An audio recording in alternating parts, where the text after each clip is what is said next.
Hey guys, welcome to another East Coast Rams podcast. Really big week coming off of our first dub of the season. And no, everyone, it was not in week 17. So we are not going 1-16. Unfortunately, for all those Caleb William fans, we got our first dub and we got a special guest here, Payo Time. How are you doing? And welcome to the pod. Dude, Ashton, Zach, it's an honor to finally meet you guys. Been watching your content for a while. Everyone, if you're watching this, I can't stress enough. This is a collab I feel like we've been trying to organize this since like the spring or something. I don't know. So glad we made it work. Love your content. Thanks for all the hard work you guys do. And I'm excited to talk to you guys. Number one, we got the big dub on Sunday. And number two, it's Matters Week. Oh, yes. Niners week, every Rams fan's favorite week of the year where we lose. Hey, not this time, hopefully. Yeah, we'll talk about that a little bit later. Zach, how are you doing? Hey, I'm doing great. Everyone in those doubters just saying that we weren't going to win this past week. The Rams proved that they got some stuff up their sleeve, and this is going to be a very fun year, I think. I don't know. I just had so much fun watching the game. Like, even though they were down 7-13 at one point, like I still wasn't in panic mode. Like It just seemed like this was just I was just like relaxed and ready to watch some good old football. And it's just been a while since we were able to do that. Yeah. So let's first start on this Puka Nacua news, and this is kind of breaking. We're recording this later in the week than we normally do just because of scheduling stuff. Jordan Rodriguez reported of the Athletic, Puka Nacua did not practice, and they did not say exactly why. And Jason Taylor was also limited because of a groin issue. Zach, are you worried about this? Are you not worried about this? And Payo after him. Yeah, no, I'm not concerned at all. I've been following some other people, and it just looks like some internal sources are coming out saying this is not a big deal. It's a rest recovery type situation. I think the Rams want to play it safe when it comes to their players. And yes, Ashton, we kind of talked about this before the pod. Like rookies don't normally get rest days. But because of the situation with Cooper Kupp, I really believe that they are just trying to take things as precautionary. I'm sure he still did some sort of walkthrough. He did. I assume, I don't know for sure, but I assume he participated in some way, shape, or form. He just didn't participate in actual practice today. Yeah, and I'm not like a medical professional or anything, but I thought Scheffner tweeted out that it was an oblique potentially. So again, I don't know a lot about that, but it did sound like it was more precautionary, as Zach was saying.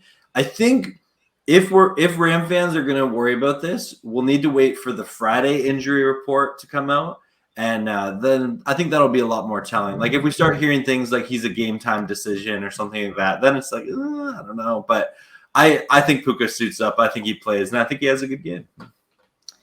Yeah. Again, people have heard me say this a lot on podcasts. I don't trust this team with injuries. I just don't. They have a long history of just straight up lying to you in the moment, which I understand from their point of view. It's strategic. It's also like player personal info and stuff like that. So we'll see. I get some sources are trying to say that it's not. I've just seen time over time they just straight up lie. So my opinion, we don't know. We'll see. Hopefully he plays, and we'll kind of talk about it. He was a monster. I was on the knife's edge between him and Van Jefferson, picking him up on a league, and I so regret not picking him up. People do not understand. I already have a really great stacked team, and he would just been the cherry on top. I would have looked like a genius picking him and Tutu up. So made a mistake there, but hey, he worked out well. So Zach, let's kind of break down this game. The Rams win 30-13, and I'm gonna just get a drink out for that. That's a Absolutely. good work, boys. I know I wasn't always the most faithful over the last week. I'll pour one out from my take of the L. Now I wasn't like some people. I thought we were going to lose by 3 points. We ended up winning by 16, 17. So, little drink there.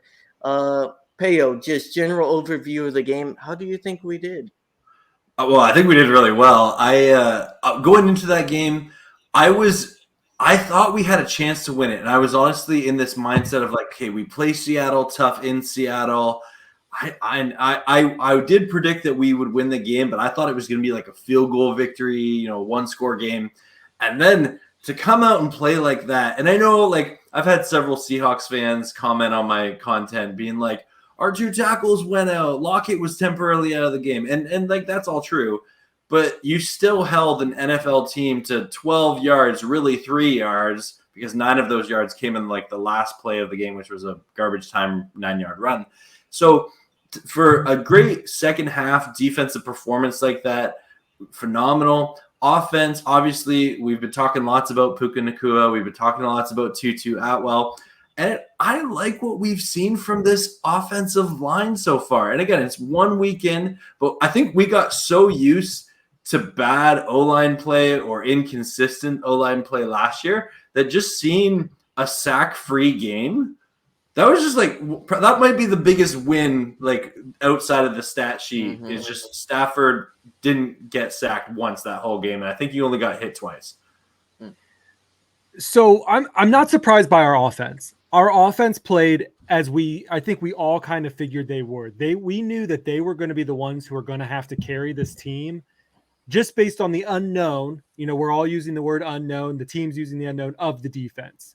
Mm-hmm. And I really think that, the offense should surprise us. We knew that they could score 30 points, not a big deal. But it's that defense. It's the defense being able to hold them to 13 points, which all came in this first half.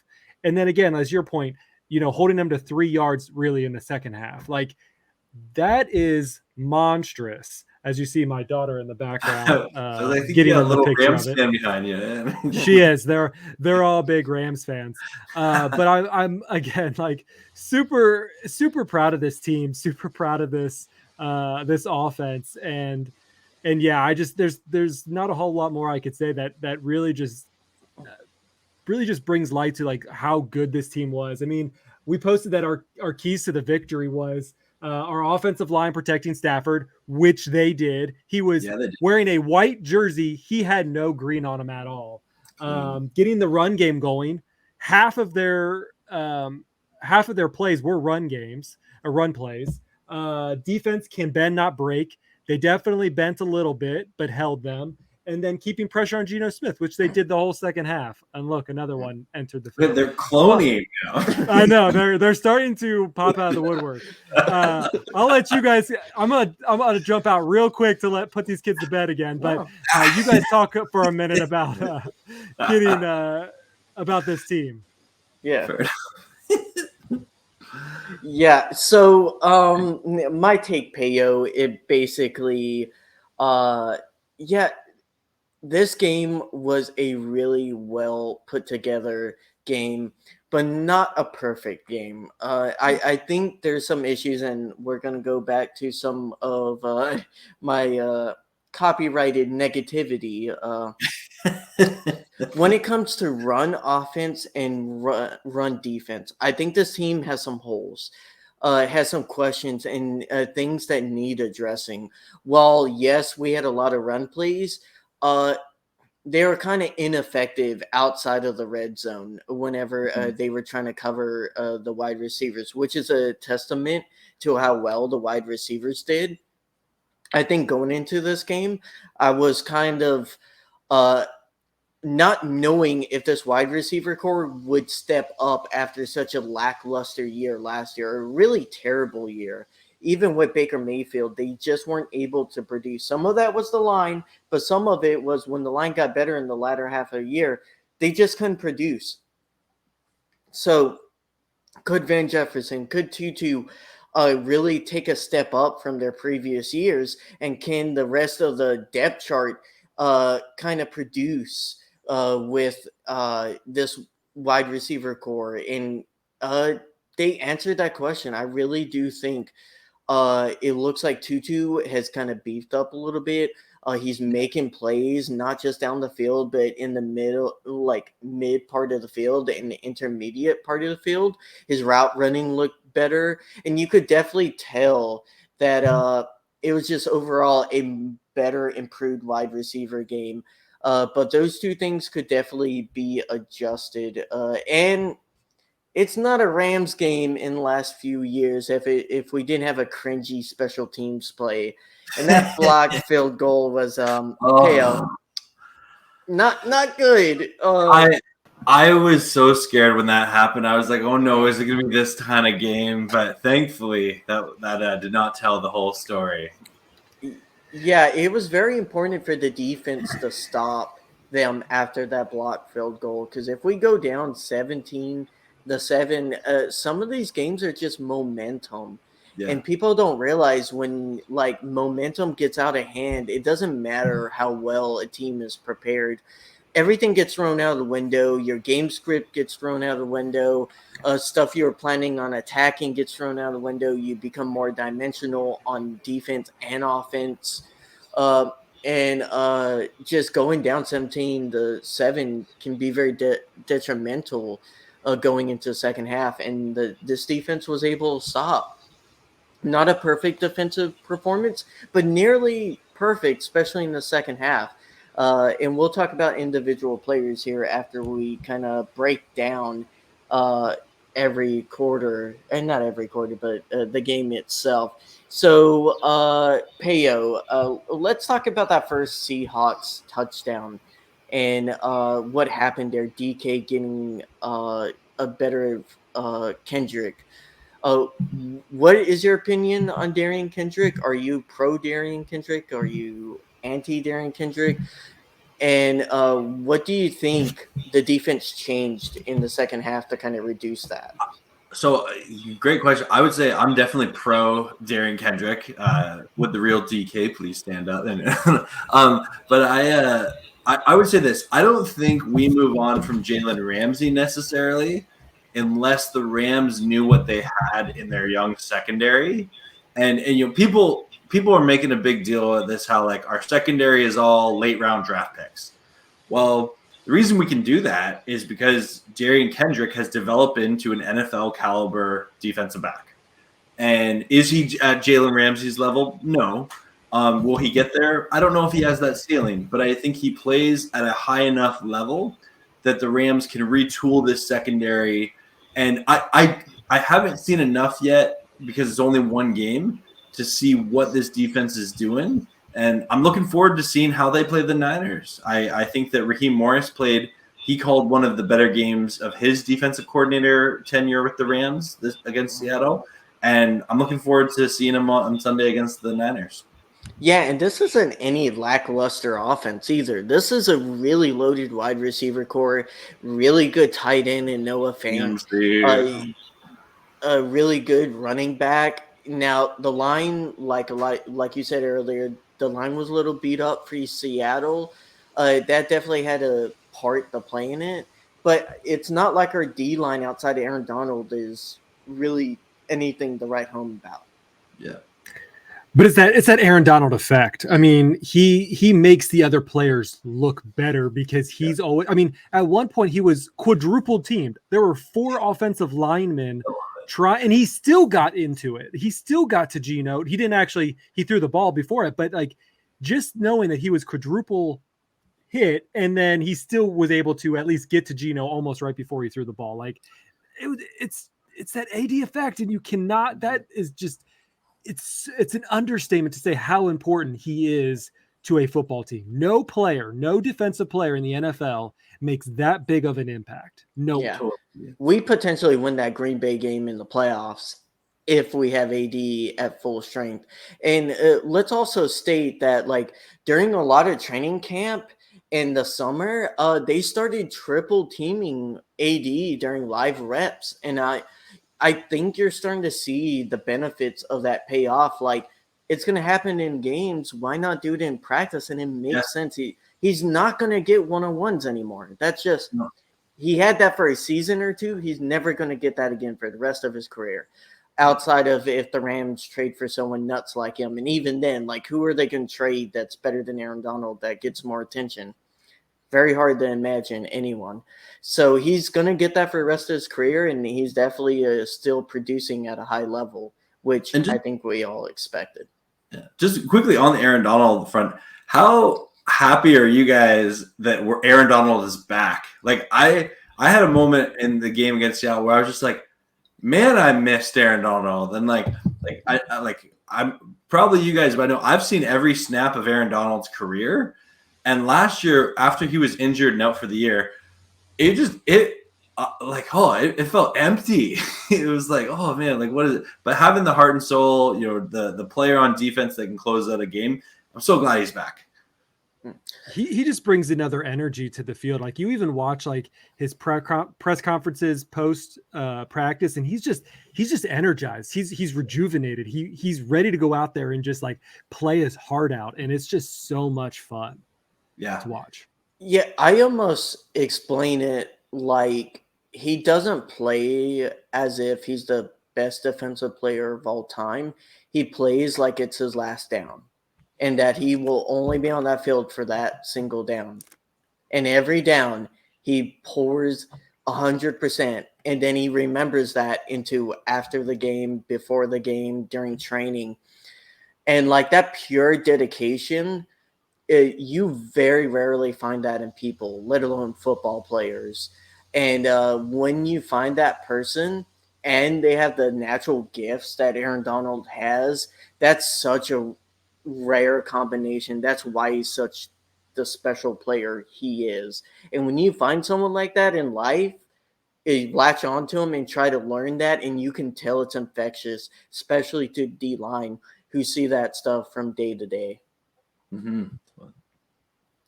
So in the second half, we can kind of summarize what happened. We took Seattle out back and just spanked them senseless. The third quarter is basically, the highlights are Rams touchdown, Rams field goal, Rams touchdown, Rams field goal, Rams field goal. All rushing touchdowns, 2 by Kyron Williams, and then 1 by Akers. What do you guys make of this rushing offense? I'll ask you, Zach, because me and Payo kind of touched on it a little bit. I don't think it was fantastic. They did good in the red zone, but if we're gonna see success against top tier defenses, we're gonna have to get more than 3 yards per carry. You're just gonna have to do it. Yeah. So as when I thought about it, when I was watching the game, I thought we had a really good run. It seemed like we were getting big bursts, 12 here, 9 here, 5 here, blah, blah, blah. But then when you go look at after the game and you look at the stats and you're like, we didn't even cross 100 yards. We ran the ball 40 times and we got 90 yards out of it. Like, it just feels lopsided. But I think the key is that we kept the Seattle's defense honest, because they never knew when we were going to run the ball. We kept just trying and trying and trying, and we just couldn't make through, but we were able to still do stuff in the pass game. I mean, you look at our first drive where we scored the touchdown, 16 plays. That is a scripted drive. We all have to remember that is scripted by Sean McVay. 9 of the 16 were run plays. 4 or 5 of the first plays were run. Yeah. We did at least 4 in a row, if not 5, that were all run plays. Sean McVay is learning just like the rest of this team, and he's making improvements, and he's realizing that I can be a better passing coach if we run the ball more, and I think we saw that this game. Yeah, you don't have to be. I just think long term, like living on 3rd and long, is dangerous. And I think that's going to catch up to this team if they can't address that in the future. And some of that was the run blocking wasn't the best. Continue, Paya. Yeah, I think the point that Zach made that's really the point is it kept Seattle honest, right? Was it the best run game? Obviously, if you're going to run it 40 times, you'd like to see a little bit more production out of your running backs. But I think it could also be a game script thing. I've been saying a lot this week. I think that Mike LaFleur, our new offensive coordinator, had something to do with that game script. Oh, yeah. Bringing that in because he was with the Jets before this. Before the Jets, he was with the Niners, which again I'm really excited about because it's the first time we've had someone from Kyle Shanahan's staff over on our staff since he got hired there. And I think that the commitment to the run is, as Zach said, keeping them honest and ultimately helped the production of our passing game. Stafford looked great out there. Yeah, but they were missing their best linebacker in Jamal Adams. You mean their safety? Yeah. No, he's a linebacker. Oh, is he a linebacker now? Oh, oh, he plays. Oh, is that? I don't follow the trash talk. Jamal Adams barely even plays anymore. I mean, that's true.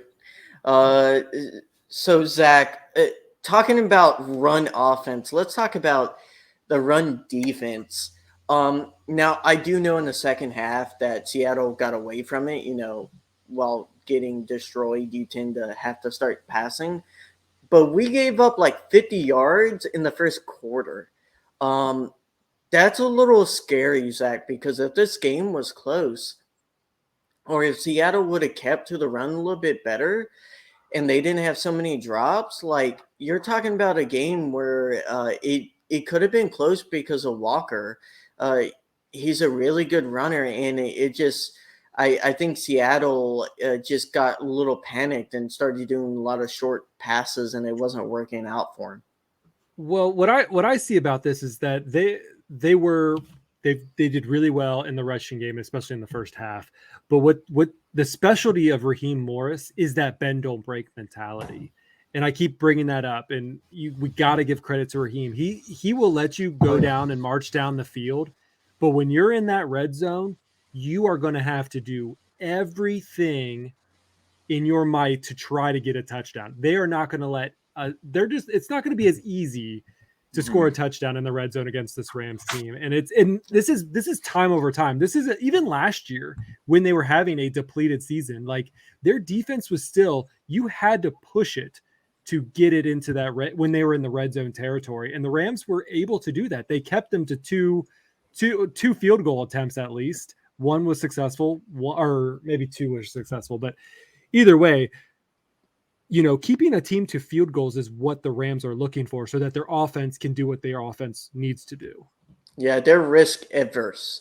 They are not looking to get 3 and outs like other defenses. Now, it's one of those things where if you get a 3 and out, yeah, that's cool. That's nice. They want that. But they're looking to cap explosives with coverage, with fooling the quarterback, and reduce the percentages. And apparently, analytically, if you reduce explosive plays, the percentage of times you get touchdowns at the end of a drive go down exponentially. And that's the whole point. It's a very data statistical driven defense. And it's frustrating to watch. We've been watching it for 2-3 years. It can drive you nuts at times because you're like, oh, we're giving up 30-40 yards a drive. But when we do eventually get that stop, it helps. It does struggle against other run-heavy teams, and this is going to be our pivot, like the 49ers. Oh, look at that pro pivot, Zach. 49ers week. We still don't have Cooper Kupp. Zach, going into this game, we all know, we've seen the stats. Everyone, even your grandmother knows the Rams have lost to the 49ers 8 straight regular season games. Does that end in what's your keys for this game? And then Payo after that. So I'm going to say I was at the game that started this 8-loss streak. It's very disappointing. It's even sadder that I took my best friend, like me, and my best friend's a 49ers fan, which I know it's a crushing blow. This story gets worse every word. I know. And me and his wife planned, like we kind of did this kind of thing where we went to this game together for his birthday. Yeah, so it was very disappointing, and they haven't won since, other than the NFC Championship, which again, you win when it really matters. Hang your hat on that. Always. Yeah. Always. You always have to hang your hat on that. So, but as far as this game goes, I think, again, Ashton knows this. I am the optimistic one of the group. I will always say the Rams have a chance. I think every team is beatable. And that is the same thing with the 49ers. The 49ers are really good against the Rams, but they are also really bad against other teams. And I can see it. I rewatched the game that happened this past weekend with the Steelers, and I believe Purdy got sacked 3 times against TJ Watt. So this offense isn't prone to making mistakes and being able to let the rushers come through. And I'm not saying that they're going to win. I think this is going to be one of the closer games, and the 49ers may end up winning this. And I don't think that should scare any Rams fans. But I do foresee that there is a possibility, sticking with the same keys to victory that they did this past week. If they did the same thing this week, there's no way that they're not going to win. Yeah, I don't, well said. I would just kind of add to that is some of the keys that I think that need to happen for the Rams to beat the Niners is, number one, the game plan. Use Mike LaFleur and his football IQ. Sean McVay in his press conference today complimented him and just the value of having him in there. I think he is an upgrade of our offensive coordinator position this season. And then number two, I think on defense, we got to crash the right side. Trent Williams, the 49ers left tackle, he's really hard. He's such a solid, left tackle. And I think the Steelers tried to do it because it seemed like Brock Purdy gets rolled to the left a lot. So if we can crash that right side of their line, put pressure on it, and get in Brock's head early, keep him looking right. I think Brock Purdy's played really well for the last pick of the draft, but I don't think he's this invincible quarterback. I think that he still needs, to develop as a player, and his football IQ continues to develop. And we'll see. I think this Rams team, it will actually be a really good test for him. A lot of people are saying this is a litmus test for the Rams. I think it's a litmus test for both teams. It's only week 2 in the year. Yeah, just piggybacking off of that, I definitely think it's something where you haven't seen Brock Purdy in a close game, really. Most of the games he started for 49ers, their defense was very dominant. Fantastic defense. Really good at applying pressure using D-line. And while I think their secondary is good, not great, it's good enough where if you're getting pressured on every drop back, you don't need a good secondary. You got to either throw the ball in under 3 seconds or you're getting put on the ground. And if this team can kind of stay in the game and force Brock Purdy to actually have to make decisions and not have an easy game where he's just sitting back, being able to pass short and medium routes and let McCaffrey do all the work, we could see what he's really made of. And maybe he's really great, but, he hasn't been challenged to this point very often. But, guys, again, let's rotate back to the fact that our run defense, when they were running, wasn't great. And the fact is, the 49ers will not give up on the run. They have to be down further than 2 scores. And that 49ers team hasn't done that in a while. And we'll have to see if this offense can really put that burden on the 49ers to have to be able to pass. And yeah, they had some really good passing stats, but a lot of that was with the lead and a lot of play fakes. And you can't really play fake from behind when you're in clear passing downs. McCaffrey's going to be living in the end zone, most likely. But the question is, can we cap that to 1 touchdown or less? And can we cap his explosive ability? I mean, he didn't have any touchdowns, right? He didn't have any Oh no, he did. He had 1 touchdown against the Steelers. He had a 60-yard touchdown against. Yeah, that was a big. Yeah, that one. Steelers. I don't really really know. Good. Yeah, that one.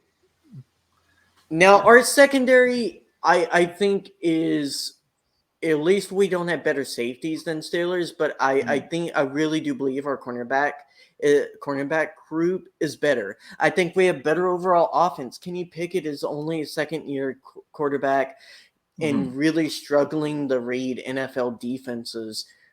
Stafford don't play that. We saw that in the NFC Championship. And yeah, they played the Rams when Stafford was in last year, but that was without a really functioning O-line. And with that D-line, it's going to be impossible to beat them if we don't have good O-line plays, especially on critical passing downs. And it's going to we'll eventually see whether or not that works out for us. I mean, Steve Avila is going to be tested big time this go around. I mean, we saw how clean he was and how well he protected Stafford. But this, if anything, we're concerned about this 49ers defensive front. They were going to be challenging our offensive line, just as we've been mentioning. But Nick Bosa, he's a monster. I mean, he is a monster. I don't think he's as threatening as Aaron Donald is. I don't think not most quarterbacks are going to say, "Oh my God," when they're getting rushed by Nick Bosa, even though he's a beast of a player. He's still not Aaron Donald. But they're frightening. I mean, Fred Warner, another great player on their defense. And it's just going to be a tough sled. And as long as that offensive line can protect Stafford, that's the most important thing. What I want to see is I need Cam Akers I need him to do something more than, and it's really bad because I'm a Cam Akers fan. I think he is, but when I'm watching him, I'm like, and I'm watching the Seahawks running backs, and like when their path is blocked, they go around it.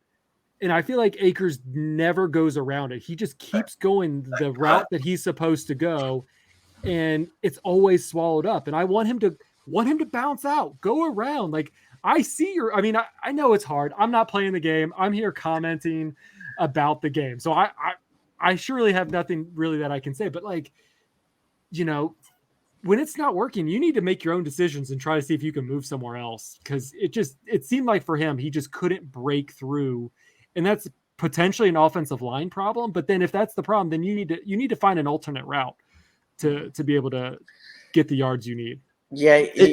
He comes off as a player that's very momentum based. Like if he's having a good game filling himself, he builds on that over the game. And you see that he has really big games sometimes when he's building off of that. Payo, like what do you think about Cam Akers? Do you think he can progress and get better and stay with this team? Or do you think potentially he could be someone the Rams are shopping by the deadline? I don't think the Rams shop him. Obviously, I guess it depends on your record and things like that. But the one thing I will say, this is one of the most important years of Cam Akers' professional careers. Just because contract year coming up, is he going to get re-signed by the Rams? And then if he's not, he'll be looking for a job with another team. And all the weird stuff that happened with Cam last year, like the personal beef with McVay and things like that we really don't know what happened. I'm just curious what is Cam Akers as an NFL running back? Is he this elusive guy? Is he this mauler? Is he this power back? And we've seen aspects of all three of those to his game. I'd like to come and I would love him to be this dominant rusher, right? Like he had 22 carries and only like 50 some yards, right?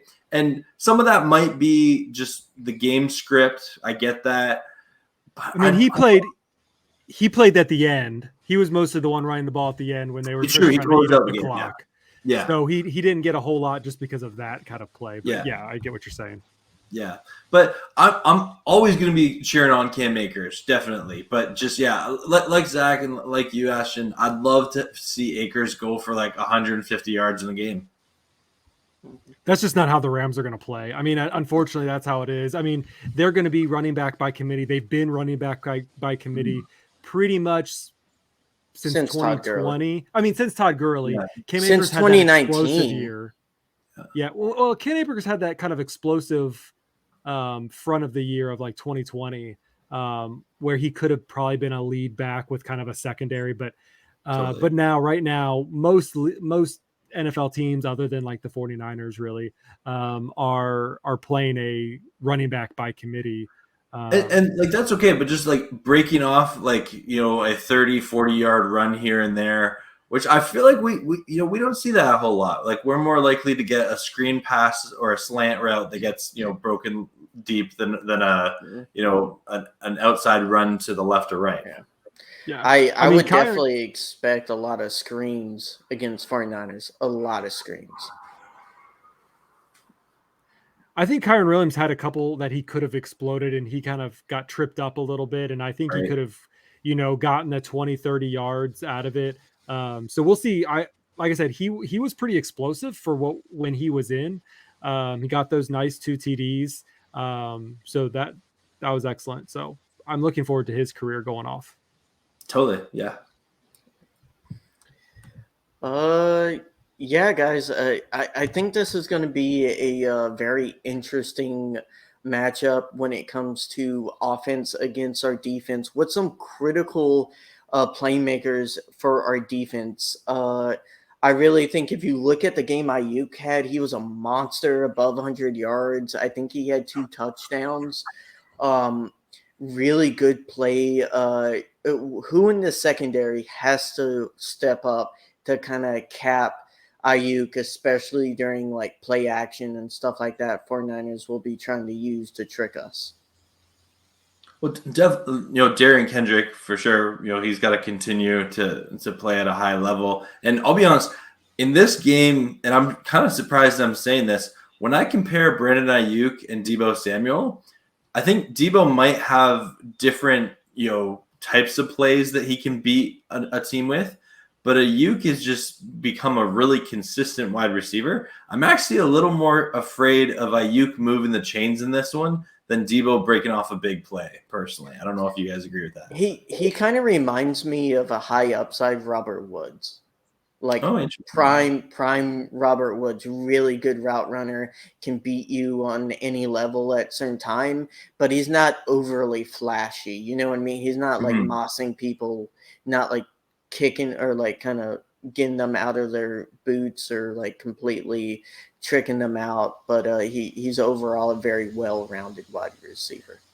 I mean, when 2020, before they got Christian McCaffrey, like he was there kind of in their backfield all the time, whether as a fullback, co-running back kind of ordeal, and he's that kind of that threat, but like as far like as you said, like when he's out in like long distance, he's not really, you can kind of take him out of that. Like he might get you 10-15 yards sometimes, but it's not a immediate threat. So I definitely think DK is going to be probably more on Ayuk unless something catastrophic happens. I kind of want to see what Trey Tomlinson can do. Like he barely played at all in this past game. Surprising, but we got, it's all this unknown, but we have Kobe Durant, we have DK, we have Witherspoon. Like those guys they're good, and other than that terrible play by DK Metcalf, like, which I'm still shocked that there's nothing has been said. I thought he didn't get fined.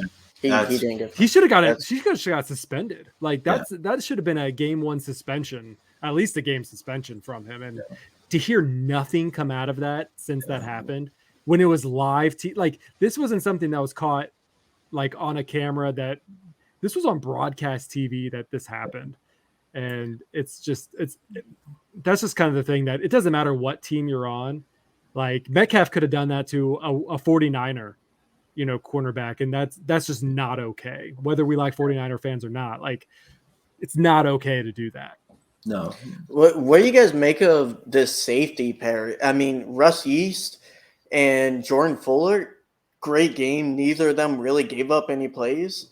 Like in John Johnson, not really getting snaps. How can you argue with a safety pair that really didn't give up anything the entire game against a really talented wide receiver core? Totally. And people forget how good Jordan Fuller is. He was injured last year, and it makes me so mad. He's such an intelligent player. Whenever you hear him like talk about football, you're like, oh, this guy could be a head coach. Like he could be a defensive coordinator. He's so intelligent. And I think that one of the underrated parts of the Rams is the fact that we have, Jordan Fuller and then Russ Yeast and a secondary in general that I think is quietly more veteran than people give it credit for. But yeah, I'm a huge Jordan Fuller fan. I'm so glad he's back healthy, and he had a great game week 1. Yeah, I was super mad when we lost Nick Scott. Like, I was really mad, and because I think he's a great player. I thought he was able to snipe things out.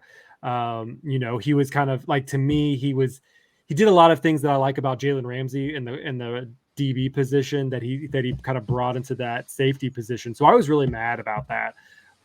But again, kind of to your point, Ashton, earlier, is that this Ram front office knows what they're doing, and to let players go like Jalen Ramsey, like Nick Scott, and knowing who they still have in-house, I think just is a testament that, the Rams can get away with getting rid of some players who the fans may disagree with. This also includes, Greg Gaines, players like that.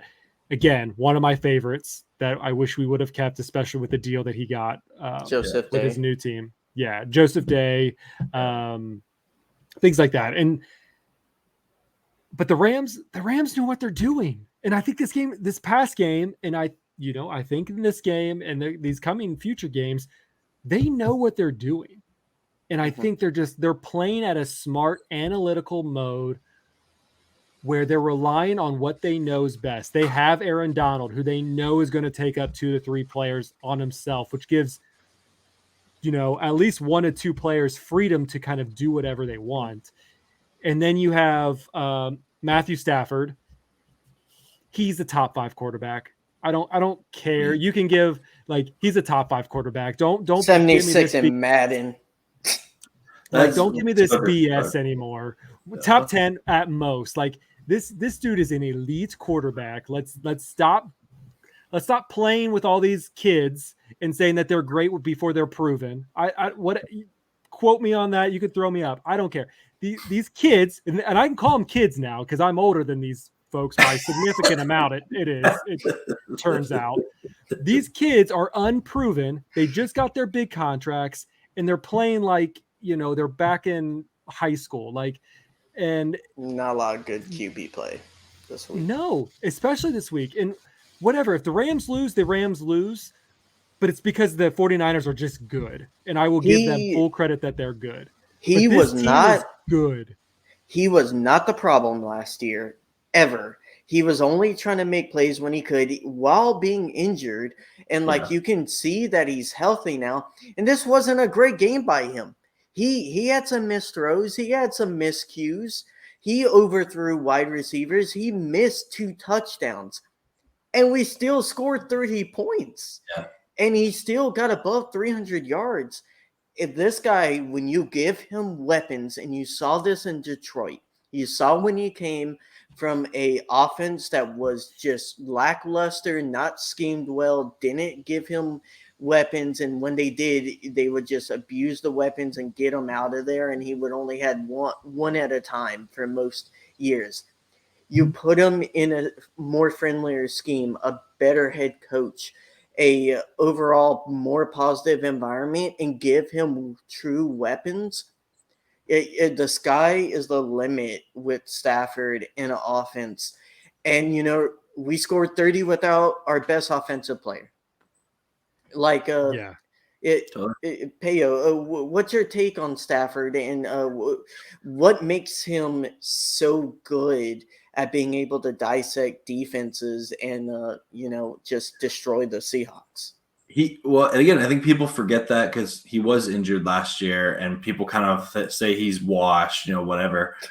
He proved on Sunday he's putting the NFL on notice that he's going to be an elite talent. He has one of the best arms in NFL history, and then I would say in the current NFL, he's one of very few quarterbacks that it's like having an offensive coordinator on the field because of his football IQ. Mm-hmm.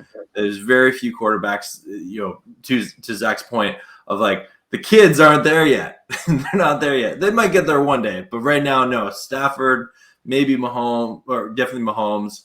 Herbert's in that range, maybe Allen, but there's not a lot of them.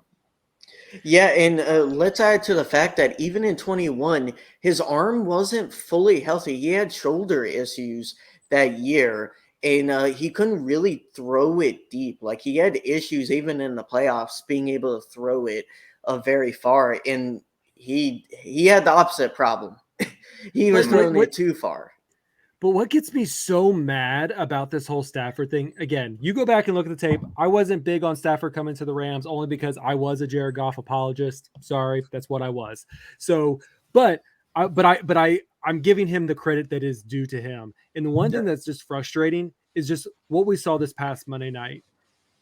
45 seconds into the game, Aaron Rodgers goes down, Achilles torn, off the cart, and everyone's already talking about how big of a success he's going to be post his injury, his big comeback.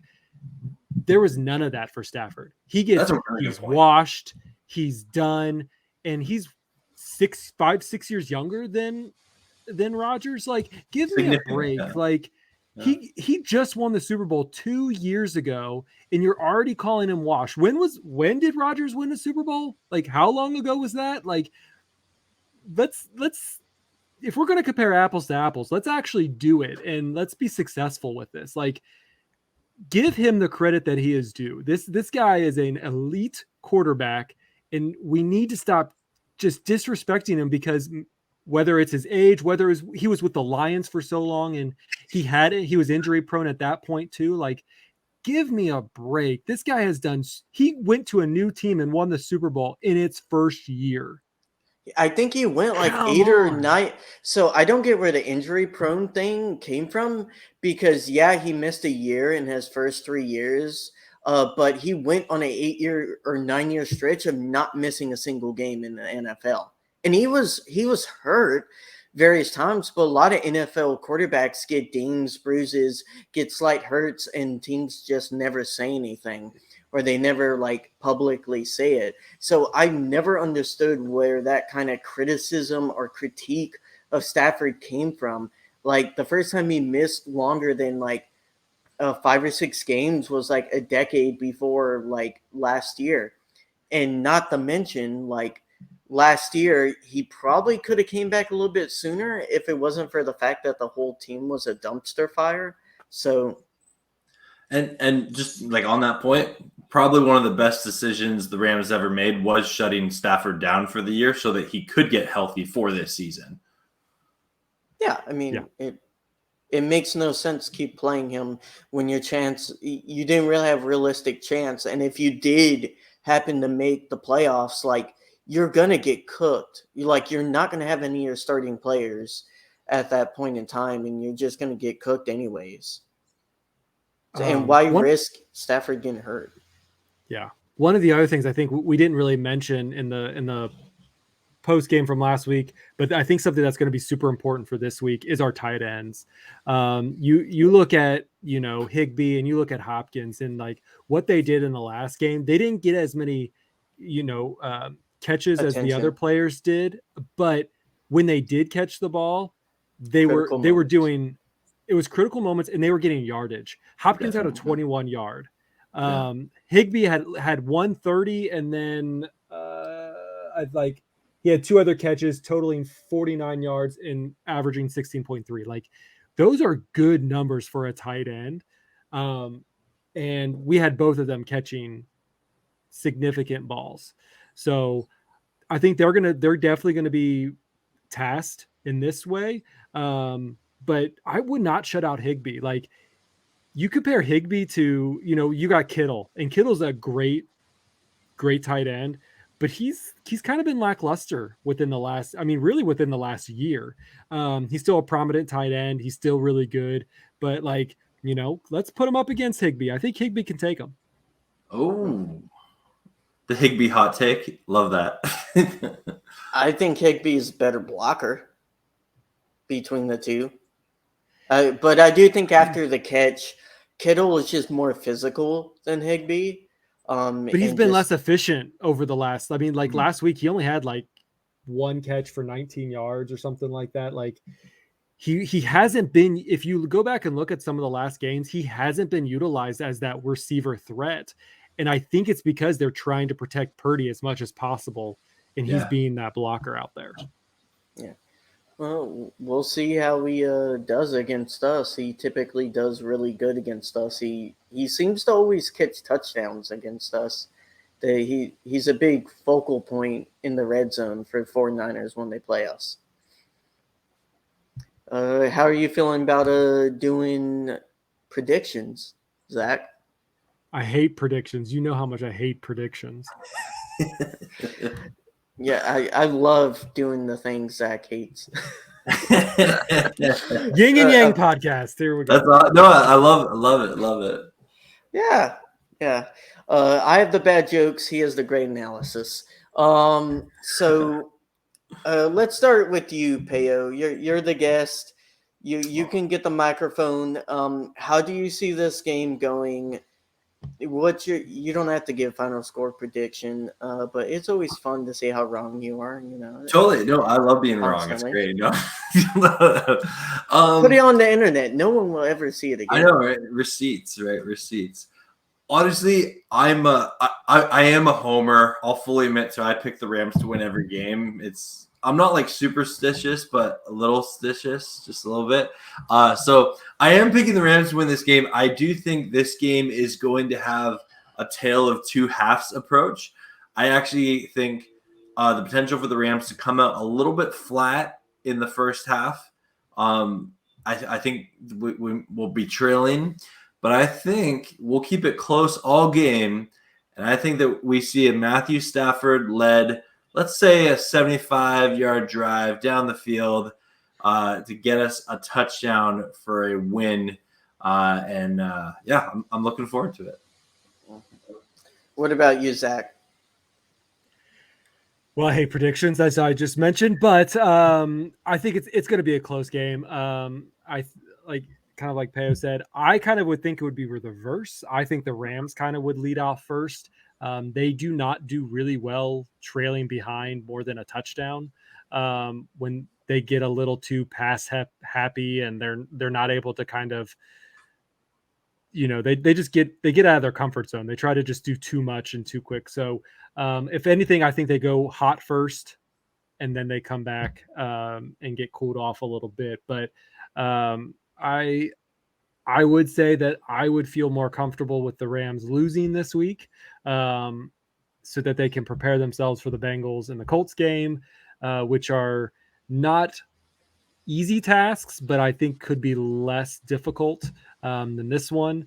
But I really do see that the Rams could pull out this victory as long as they stay with our East Coast Rams keys to victory. I'm going to keep pushing that. Our keys to victory. Yeah, I definitely think the first half is going to be a defensive struggle. I kind of am expecting no touchdowns in the first half by either team. I think it's going to be like a 6-3 or like a 9-6 type game. And then I think it's going to explode wide open in the second half.